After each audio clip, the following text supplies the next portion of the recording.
Previous class में हमने home tab के क्लिपबोर्ड ग्रुप और पैराग्राफ ग्रुप के ऑप्शंस के बारे में पढ़ा था। आज की क्लास में हम स्टाइल ग्रुप और एडिटिंग ग्रुप के ऑप्शंस के बारे में पढ़ेंगे कि किस तरीके से इन ग्रुप्स के ऑप्शंस का यूज कर सकते हैं। फर्स्ट है स्टाइल ग्रुप। स्टाइल ग्रुप का यूज हम अपने पैराग्राफ में किसी स्टाइल को अप्लाई करने के लिए करते हैं। अगर हमें अपने पैराग्राफ पे कोई स्टाइल अप्लाई करनी है तो हम स्टाइल ग्रुप के ऑप्शंस का यूज कर सकते हैं। आइए देखते हैं किस तरीके से हम अपने पैराग्राफ में स्टाइल अप्लाई करा सकते हैं। फॉर एग्जाम्पल हम पहले कुछ वर्क कर लेते हैं।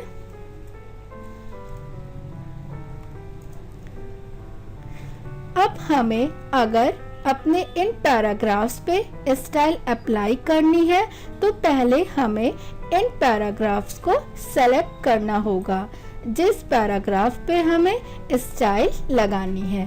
सिलेक्शन लेने के बाद स्टाइल ग्रुप में जाकर यहाँ पर डाउन एरो पर क्लिक करेंगे।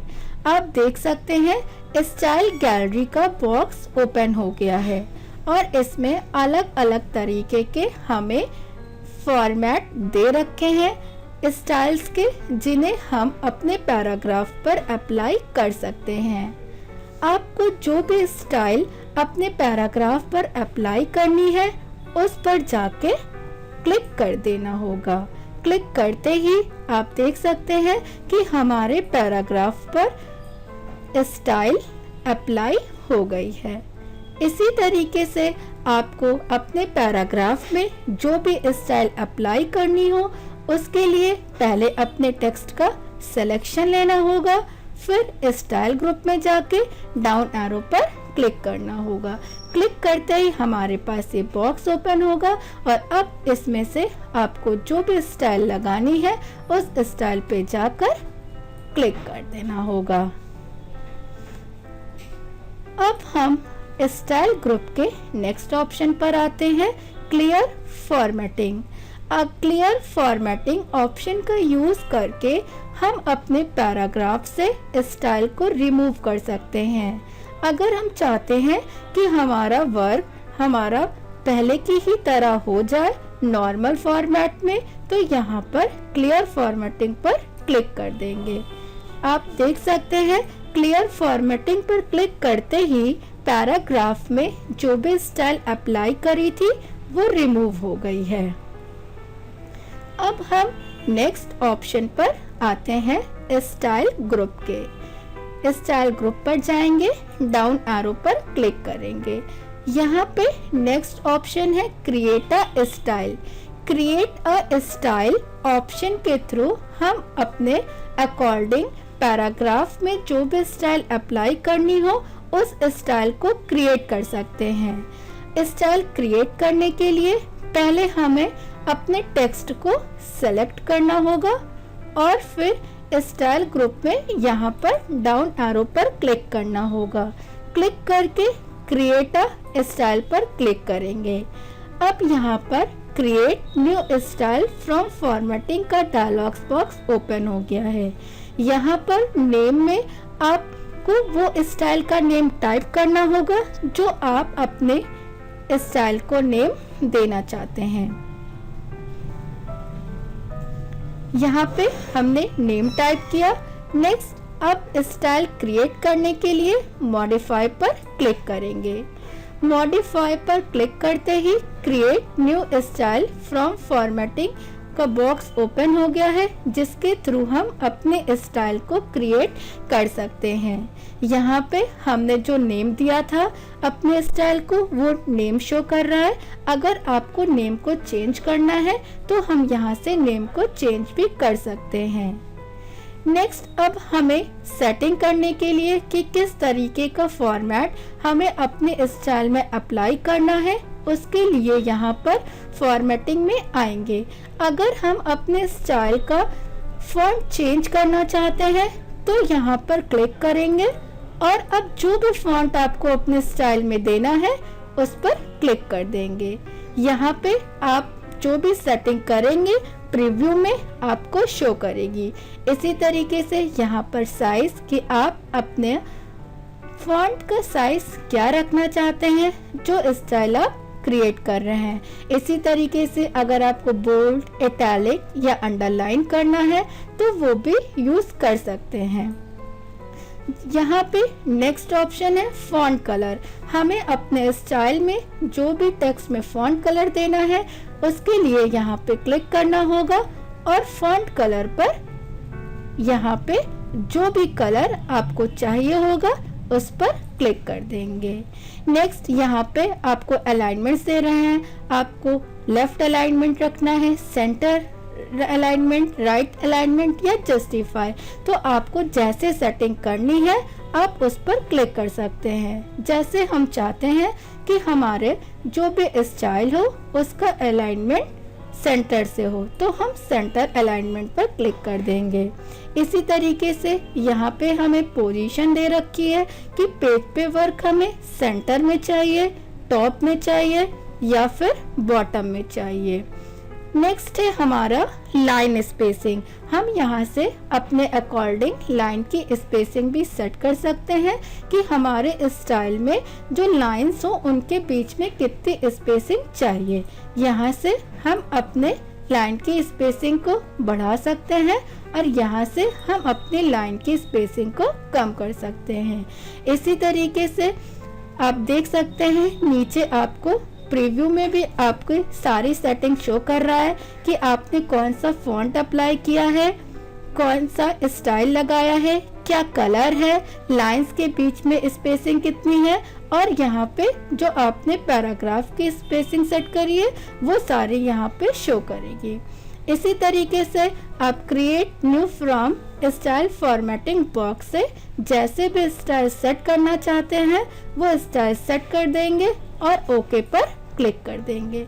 आप देख सकते हैं कि जो भी स्टाइल हमने क्रिएट की थी वो हमारे सिलेक्टेड टेक्स्ट पे अप्लाई होकर आ गई है। यहाँ पर स्टाइल ग्रुप पे डाउन एरो पर क्लिक करेंगे। आप देख सकते हैं जैसे पहले हमारी कुछ स्टाइल्स के बने बनाए फॉर्मेट्स दे रखे थे, उन्हीं फॉर्मेट्स में हमने जो भी स्टाइल क्रिएट करी वो भी शो करने लगी। अब हम यहाँ से इस स्टाइल को आगे भी चलकर कभी भी यूज कर सकते हैं। अगर हमें स्टाइल नहीं अप्लाई करनी है यानी कि टेक्स्ट को नॉर्मल करना है तो उसके लिए यहाँ पर डाउन एरो पर क्लिक करेंगे और क्लियर फॉर्मेटिंग पर क्लिक कर देंगे। अब नेक्स्ट ऑप्शन है स्टाइल में अप्लाई स्टाइल। अप्लाई स्टाइल का यूज करके हम अपना स्टाइल्स का बॉक्स ओपन करा सकते हैं और यहाँ पे भी हमें वो सारी स्टाइल्स दी हुई है जो हमारी स्टाइल गैलरी में थी। हम इनमें से किसी भी स्टाइल को सेलेक्ट करके उसे वापस से अपने टेक्स्ट पे अप्लाई करा सकते हैं। जिस भी स्टाइल को हमें अपने पैराग्राफ पे लगाना है सिंपल वहां पे जाएंगे और उस स्टाइल पर जाके क्लिक कर देंगे, वो स्टाइल रीअप्लाई होकर आ जाएगी। इस तरीके से हमने देखा कि स्टाइल ग्रुप्स के ऑप्शंस का यूज करके हम अपने पैराग्राफ पर स्टाइल अप्लाई करा सकते हैं। हमें स्टाइल ग्रुप में कुछ पहले से बने बनाए फॉर्मेट दे रखे थे, चाहे तो हम उनका यूज कर सकते थे और हम अपने अकॉर्डिंग भी स्टाइल क्रिएट कर सकते थे। और अगर हमें स्टाइल हटानी होती थी, टेक्स्ट को नॉर्मल करना होता था तो क्लियर फॉर्मेटिंग पर क्लिक कर देना होगा। आइए अब हम देखते हैं कि किस तरीके से स्टाइल ग्रुप्स के ऑप्शन का यूज करके हम अपने हेडिंग और पैराग्राफ में स्टाइल लगा सकते हैं। इसके लिए हमने पहले अपने पेज पे कोई हेडिंग दे दी, नेक्स्ट और यहाँ पे आकर हमने कुछ वर्ड एक पैराग्राफ में कर लिया। हमें ये जरूरी होता है कि जब भी कोई काम हम करें तो हमें उसके लिए पहले से ही स्टाइल क्रिएट करके रख लेनी चाहिए, ताकि जब हम अपना वर्क कर रहे हो उसी समय हम वो स्टाइल उसमें अप्लाई कर सकें। जैसे यहाँ पे एक हमने हेडिंग दी है, हमने इस हेडिंग को सेलेक्ट किया और यहाँ पे स्टाइल ग्रुप में आके हेडिंग 1 पर क्लिक करके इसमें ये स्टाइल अप्लाई कर दी। इसी तरीके से नीचे भी पैराग्राफ को सेलेक्ट किए और यहाँ पर स्टाइल पे डाउन एरो पे क्लिक करके यहाँ पर आकर हमने यहाँ पर ये स्टाइल अप्लाई कर दी। इसी तरीके से हमने अपने पूरे काम को सेलेक्ट किया और हमने यहाँ पर कुछ काम को कॉपी पेस्ट कर दिया।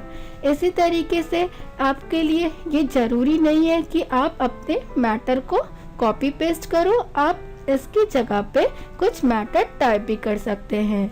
जैसे हमें कोई बुक वगैरह क्रिएट करनी होती है तो हम अपने स्टाइल ग्रुप के ऑप्शंस में जाकर उस पे स्टाइल अप्लाई करा सकते हैं। देखते हैं अब किस तरीके से हम इस पर वर्क करेंगे।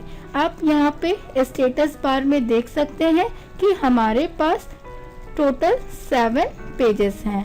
अब हम आते हैं अपनी फर्स्ट हेडिंग पे, हमने इस पे कर्सर रखा और यहाँ पर स्टाइल के लिए डाउन एरो पे क्लिक किया। आप देख सकते हो यहाँ पर हेडिंग 1 सेलेक्ट है, क्योंकि अभी इस हेडिंग में जो स्टाइल लगाई थी उसका नेम हेडिंग 1 है। अब हमने इस पर माउस का राइट क्लिक किया और मॉडिफाई पर क्लिक किया। अब हम अपनी इसी स्टाइल में अपने अकॉर्डिंग चेंजेस कर सकते हैं। जैसे हमें इसकी जगह पे कोई दूसरी हेडिंग की स्टाइल बनानी है तो हमें यहाँ पर स्टाइल को नेम देना होगा। और अब हम चाहते हैं कि जो भी हमारी हेडिंग की स्टाइल हो उसका साइज 20 हो, यहाँ पर उसका फॉन्ट कलर रेड हो और जो उसका अलाइनमेंट हो वो सेंटर हो और ओके पे क्लिक कर दिया। अब हम स्क्रॉल करके नीचे आते हैं। आप देख सकते हैं कि हमारा इस ऑप्शन का यूज क्या था। हमने सिर्फ अपनी फर्स्ट हेडिंग पे कर्सर रख के उसे मॉडिफाई किया था और बाकी पेजेस पे ऑटोमेटिक ही वो स्टाइल अप्लाई होकर आ गई है। इसी तरीके से हम अपने पैराग्राफ पे आते हैं। पैराग्राफ पे कर्सर रखा, यहाँ पे स्टाइल ग्रुप में डाउन एरो पर क्लिक किया। आप देख सकते हैं यहाँ पे हमारी इंटेंस स्टाइल सेलेक्ट है, क्योंकि पहले जो स्टाइल हमने अपने पैराग्राफ पे दी थी वो यही है। हमें इस पैराग्राफ स्टाइल में भी अपने अकॉर्डिंग मॉडिफिकेशन अगर करना है तो वो भी हम कर सकते हैं। इसके लिए भी माउस का इस पर राइट क्लिक करेंगे, मॉडिफाई पे क्लिक करेंगे और यहाँ से जिस भी नेम से अपने पैराग्राफ के लिए स्टाइल क्रिएट करनी हो वो नेम देंगे। और अब हमने यहाँ से डाउन एरो पे क्लिक करके फॉन्ट पे आए। हम चाहते हैं कि हमारे पैराग्राफ में जो फॉन्ट हो वो टाइम्स न्यू रोमन हो। हमने इसे क्लिक करके सेलेक्ट कर लिया। इसे मैंने बोल्ड कर दिया, इसका कलर आके ग्रीन कर दिया। इसका अलाइनमेंट सेंटर से चाहिए तो सेंटर ले सकते हैं, लेफ्ट से चाहिए या राइट से चाहिए या जस्टिफाई, आपको जो भी रखना है उस तरीके से रख सकते हैं। और यहाँ पे ओके पर क्लिक कर दिया। अब हम फिर से स्क्रॉल करके नीचे आए। आप देख सकते हैं कि ऑटोमेटिक ही सब पर हमारे स्टाइल अप्लाई होकर आ गई। हमें बार बार अप्लाई करने की ज़रूरत नहीं पड़ी। इसीलिए हमें ये चाहिए कि जब भी हो हम कोई काम करें तो पहले से स्टाइल क्रिएट करके रख लें, ताकि ऑटोमेटिक ही हमारे स्टाइल अप्लाई हो जाए, हमें बार बार उसमें चेंजेस ना करने पड़े। अब हम नेक्स्ट ग्रुप एडिटिंग ग्रुप्स के ऑप्शंस के बारे में पढ़ेंगे। एडिटिंग ग्रुप में फर्स्ट ऑप्शन है फाइंड। फाइंड मीन्स ढूंढना, यानी कि फाइंड ऑप्शन का यूज करके हम अपने डॉक्यूमेंट में किसी वर्ड को ढूंढ सकते हैं, देख सकते हैं कि वो वर्ड हमारा डॉक्यूमेंट में कहाँ कहाँ पर लिखा हुआ है। फॉर एग्जाम्पल, हमने यहाँ पर कर्सर रखा। अब हमें अगर किसी वर्ड को ढूंढना है तो उसके लिए फाइंड में जाकर फाइंड ऑप्शन पर क्लिक करना होगा। अब हम अगर चाहते हैं कि हमारा कोई पर्टिकुलर वर्ड, जैसे हमें अपने डॉक्यूमेंट में देखना है कि वीडियो वर्ड कहाँ कहाँ पर लिखा हुआ है, तो यहाँ पर आप देख सकते हैं लेफ्ट साइड में नेविगेशन पेन ओपन हो गया है। यहाँ पर क्लिक करेंगे और वो वर्ड टाइप करेंगे जिस वर्ड को हमें अपने डॉक्यूमेंट में देखना हो। अब वीडियो यहाँ पर लिखते ही यहाँ पे आप देख सकते हो कि हमें हाईलाइट करने लगा वो वर्ड कि हमारा डॉक्यूमेंट में वो वर्ड कहाँ कहाँ पर है। इस तरीके से हम अपने किसी भी वर्ड को फाइंड करा सकते हैं और उसे हाईलाइट भी वो वर्ड होने लगेगा। अब यहाँ पे आपको शो कर रहा है वो पैराग्राफ जहाँ पर आपने वो वर्ड फाइंड किया है, उसे शो कर रहा है और उस पर क्लिक करते ही हमें शो कर रहा है कि वो पैराग्राफ हमारा पेज फर्स्ट पे है। अब हमें अगर नेविगेशन पेन को क्लोज करना है तो यहाँ पर क्लोज बटन पर क्लिक करना होगा और नेविगेशन पेन क्लोज हो जाएगा। अब हम यहाँ पर फाइंड के नेक्स्ट ऑप्शन पे आने के लिए डाउन एरो पे क्लिक करेंगे और यहाँ पर आप देख सकते हैं advance find. Advance find option पर क्लिक करते ही यहाँ पर एक फाइंड एंड रिप्लेस का डायलॉग बॉक्स ओपन हो गया। इस एडवांस फाइंड ऑप्शन के थ्रू भी हम अपने डॉक्यूमेंट में किसी वर्ड को फाइंड कर सकते हैं, देख सकते हैं कि वो वर्ड कहाँ कहाँ पे है। यहाँ पे हमें कुछ एडिशनल ऑप्शन भी दिए हुए हैं, जैसे रीडिंग हाईलाइट, फाइंड इन और फाइंड नेक्स्ट। हमें फाइंड वर्ड में वो वर्ड टाइप करना होगा जिस वर्ड को हम अपने डॉक्यूमेंट में देखना चाहते हैं।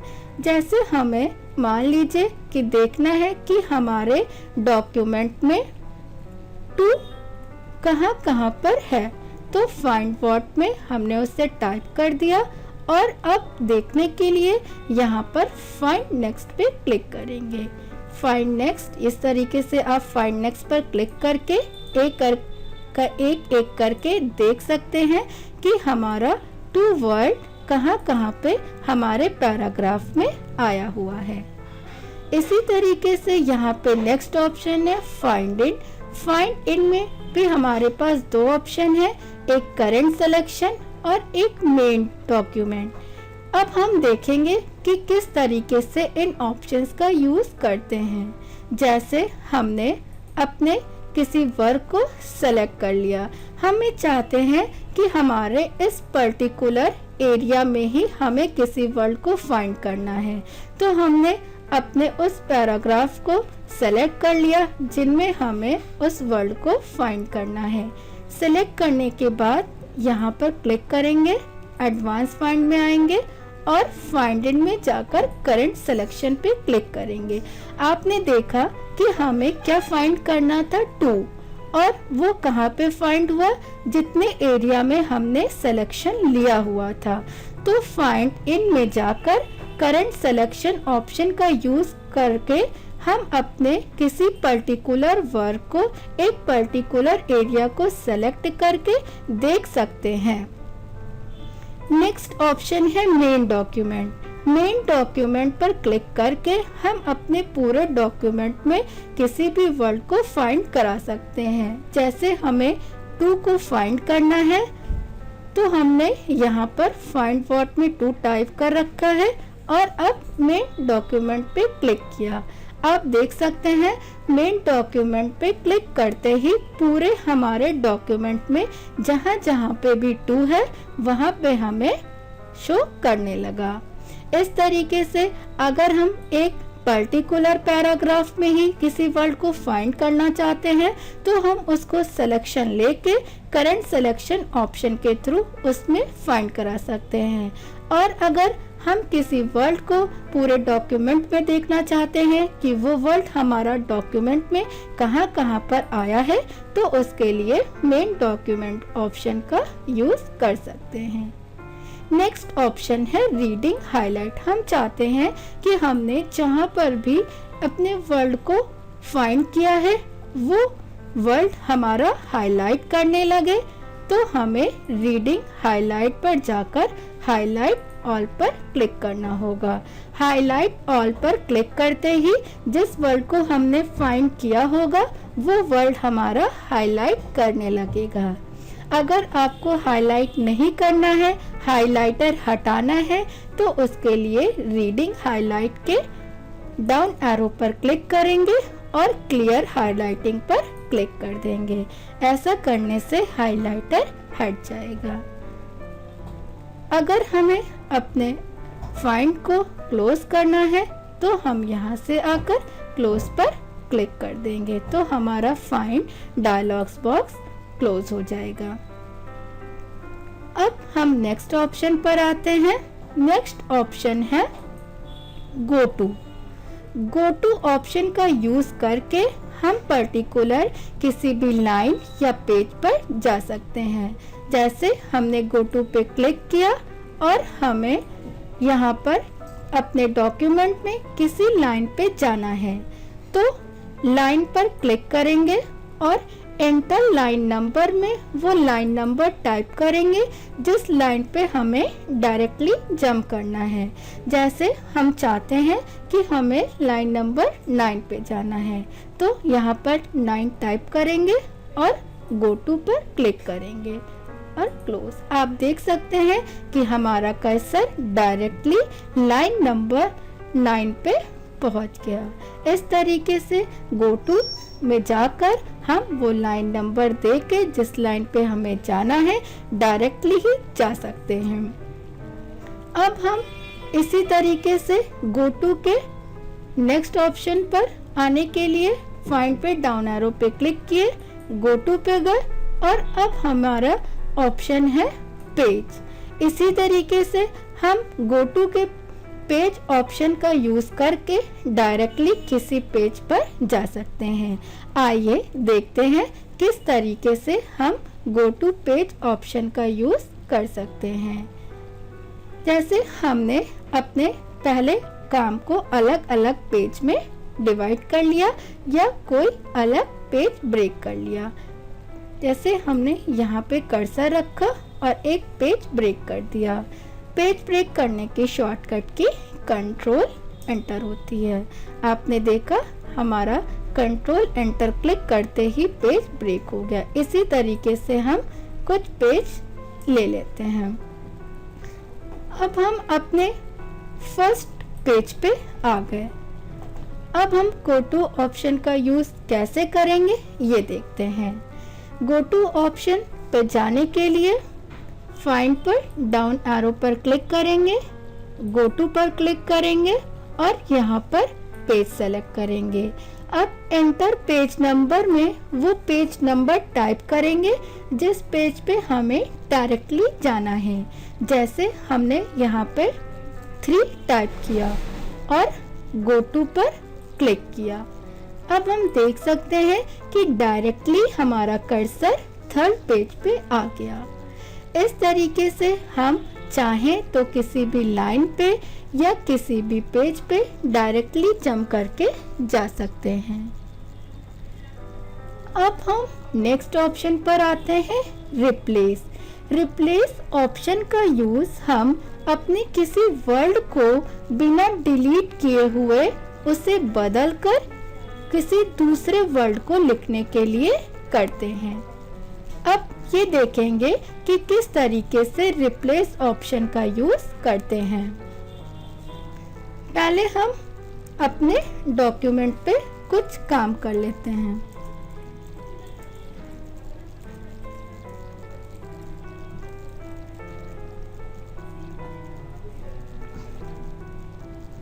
हमने यहाँ पे कर्सर रख दिया हुआ।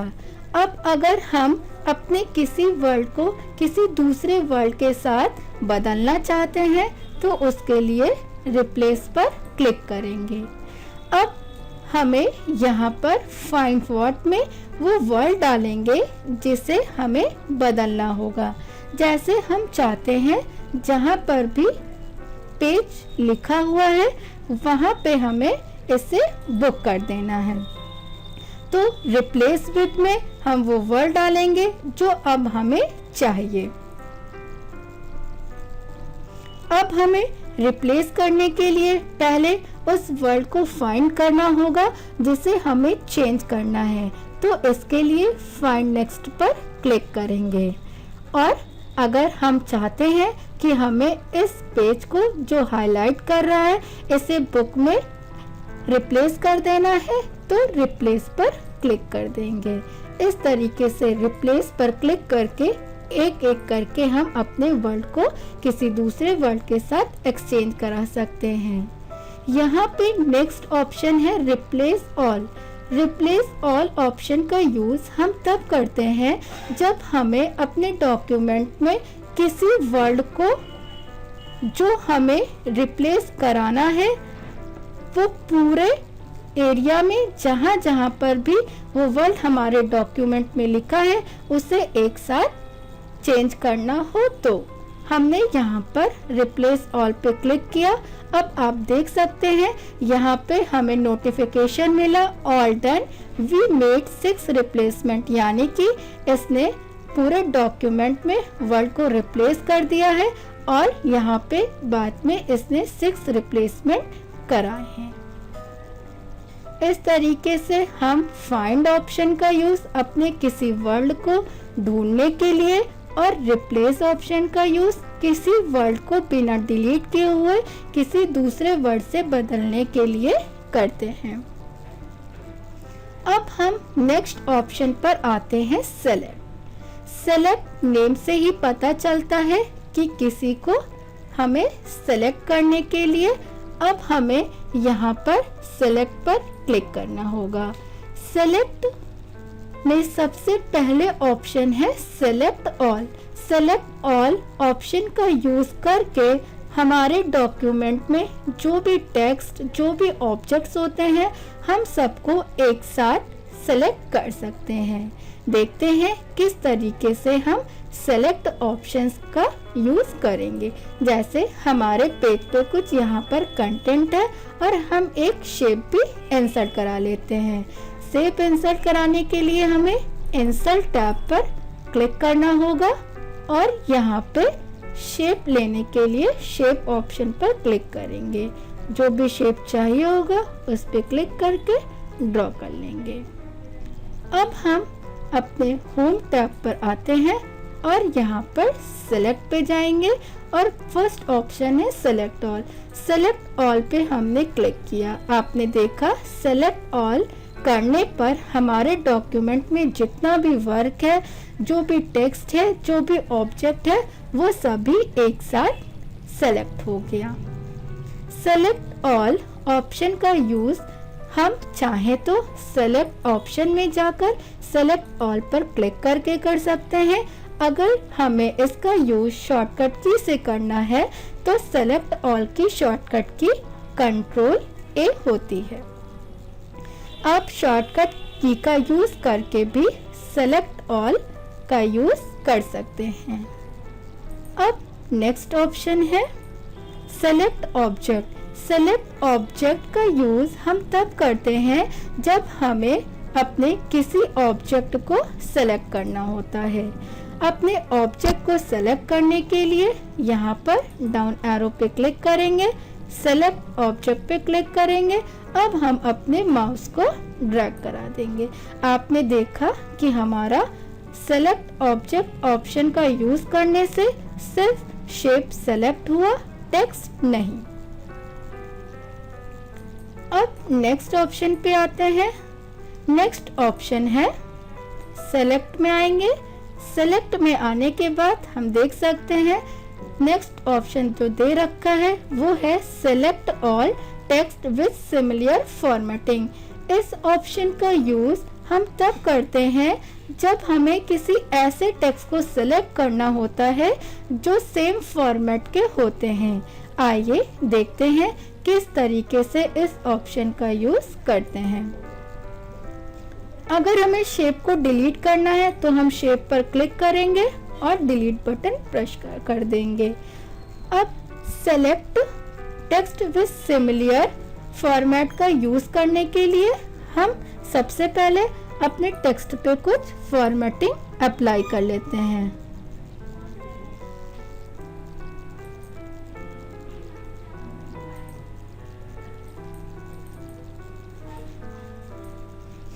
जैसे हमने यहाँ पर बोल्ड इटैलिक कर लिया इसे और यहाँ पे आके कोई फॉन्ट कलर दे दिया। इसी तरीके से हमने यहाँ पे भी और हमने यहाँ पे भी फॉर्मेटिंग अप्लाई कर ली, बोल्ड इटैलिक और फॉन्ट कलर रेड। ठीक है, अब हम ये चाहते हैं कि हमें अपने इस टेक्स्ट को सेलेक्ट करना है जहाँ पे हमारी सेम फॉर्मेटिंग अप्लाई हो। अगर हम चाहते हैं कि हमारे जैसे इस टेक्स्ट पे जो फॉर्मेटिंग अप्लाई है अगर कहीं दूसरी जगह पे भी हमारे डॉक्यूमेंट में यही फॉर्मेटिंग अप्लाई हो जिस टेक्स्ट पे, वो टेक्स्ट हमें सेलेक्ट करना है। तो हमें उस टेक्स्ट को पहले सेलेक्ट करना होगा जिसकी फॉर्मेटिंग को हम दूसरी जगह पर भी सेलेक्ट करना चाहते हैं। तो हमने इस पे कर्सर रखा, सेलेक्ट में आए और select all text with similar formatting पे क्लिक किया। आपने देखा कि यहाँ पे हमारा वही टेक्स्ट सेलेक्ट हुआ है जिसमें सेम फॉर्मेट अप्लाई था। तो इस तरीके से हम select text with similar formatting options का यूज तब करते हैं जब हमें सेम फॉर्मेटिंग अप्लाई किए हुए टेक्स्ट को सेलेक्ट करना होता है। अब हम नेक्स्ट ऑप्शन पर आते हैं। नेक्स्ट ऑप्शन है सिलेक्शन पेन। सिलेक्शन पेन का यूज करके हम अपने डॉक्यूमेंट से किसी शेप को शो या हाइड कर सकते हैं। देखते हैं कि किस तरीके से हम अपने शेप्स को शो या हाइड करा सकते हैं। इसके लिए पहले हम अपने पेज पर कुछ शेप इंसर्ट कर लेते हैं। शेप इंसर्ट करने के लिए इंसर्ट टैब पे क्लिक करेंगे और यहाँ पर शेप्स दिए हैं और यहाँ से आकर हम शेप्स ड्रॉ कर लेंगे।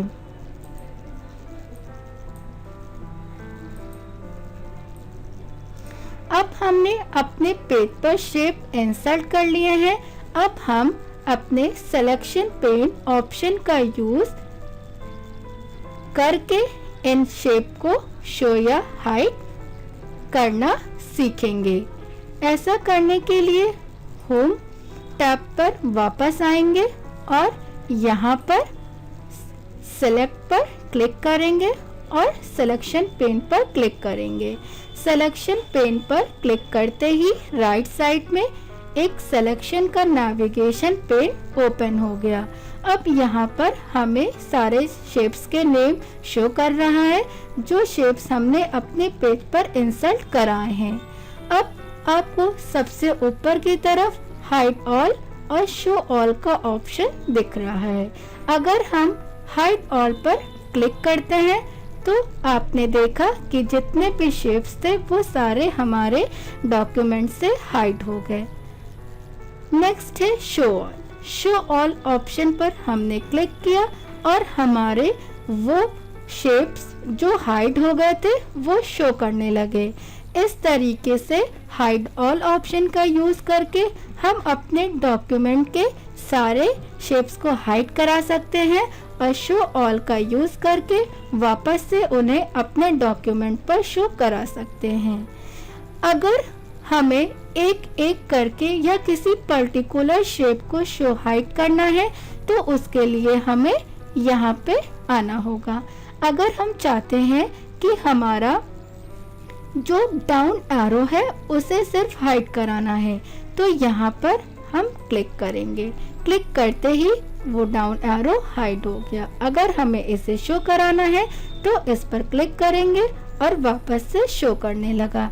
इसी तरीके से स्टार 5.2 ये शेप का नेम शो कर रहा है। हमने यहाँ पे क्लिक किया, स्टार हाइड हो गया, वापस से क्लिक किया तो शो करने लगा।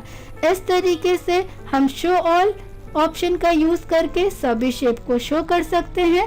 हाइड ऑल पर क्लिक करके सभी शेप को हाइड कर सकते हैं। और अगर हमें पर्टिकुलर किसी शेप को शो हाइड करना है तो हम यहाँ पर क्लिक करके कर सकते हैं।